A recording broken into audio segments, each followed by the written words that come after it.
Hidun! Ako ay isang maliit na bato lamang sa maalikabok na kalsadang ito. Marahil iniisip ninyo na wala akong gaanong nakikita, ngunit naku, mayroon akong kuwento para sa inyo. Matagal na akong nakaupo dito sa kalsada patungong Jericho.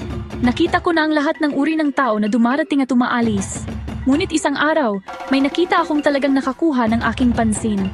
May isang lalaki na naglalakad ng biglang. Grr! Akin na yan. Kunin mo to. Naku, inatake ang kawawang lalaki ng mga magnanakaw. Kinuha nila ang lahat ng kanyang ari-arian at iniwan siyang sugatan sa gilid ng kalsada. Naawa ako sa kanya.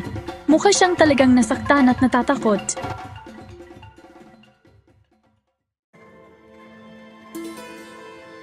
Akala ko, tiyak na may tutulong sa kanya. Ngunit pagkatapos, isang mahalagang tingin na lalaki ang dumaan.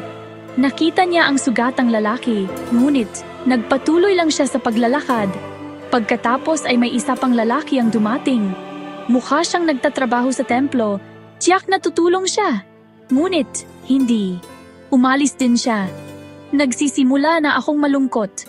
Wala bang tutulong sa kawawang lalaking ito? Noon ko siya nakita isang Samaritano. Ngayon, ang mga Samaritano at Hudyo ay karaniwang hindi nagkakasundo. Ngunit ang sumunod na nangyari ay kamangha-mangha. Naku, ayos ka lang ba? Huwag kang mag-alala, tutulungan kita. Nilinis ng Samaritano ang mga sugat ng lalaki, pinigyan siya ng tubig, at isinakay pa sa kanyang sariling asno. Dinala niya ang sugatang lalaki sa isang bahay tuluyan at pinayaran ang kanyang pananatili doon hanggang sa gumaling siya. Namangha ako. Nagpakita ng kabaitan ang Samaritano sa isang estranghero kahit na dapat ay magkaaway sila. Alam nyo, hindi mahalaga kung malaki ka o maliit, mayaman o mahirap. Ang mahalaga ay kung paano mo tratuhin ang iba. Hindi inalintana ng Samaritano ang pagkakaiba.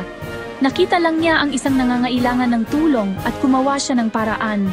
At alam nyo ba, yan ang ibig sabihin ng pagiging mabuting kapwa, ang pagtulong sa iba kahit sino pa sila. Kaya tandaan, mga bata, ang kaunting kabaitan ay malaki ang magagawa. Hindi mo alam kung kailan ka magiging Good Samaritan ng isang tao.